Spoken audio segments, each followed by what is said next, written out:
In the future, combat pilots do battle in the air, underwater, deep within the Earth, and far into outer space. Are you tough enough to join the Thunderbirds, the world's elite fighting force? Thunderbirds was released in 1990 by Activision and is based off the British puppet show that was released in the 60s. Why they thought the need to make an NES game based off that franchise, I have no clue, but it does make for an interesting time. Because this is one of, if not the most underrated spaceship shooter on the console. We take control of a few different ships, all of which feel the same but have different standard weapons.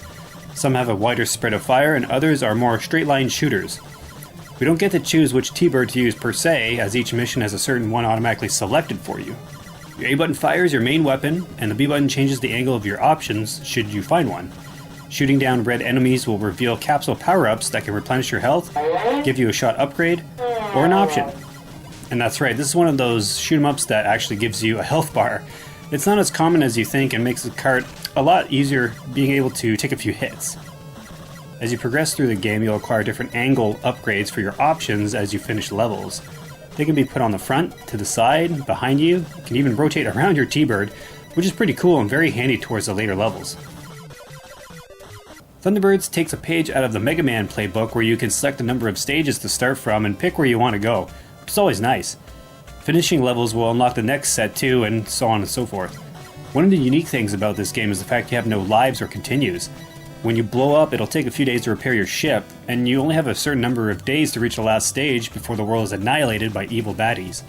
I found this concept very interesting because it demands practice to ever hope of seeing the last stage, which is kinda cool. The only real place that gave me any sort of trouble was the underground section. You have to blast away and make your own tunnels to get through the stage, and it's pretty tight spacing throughout. For some reason that part gave me troubles. It's not that hard, just kind of finicky. Aside from that, if you're confident in your shooter skills, you shouldn't have a lot of trouble with beating this sucker. It's not very long either, and there is a generous password system to pick up where you left off.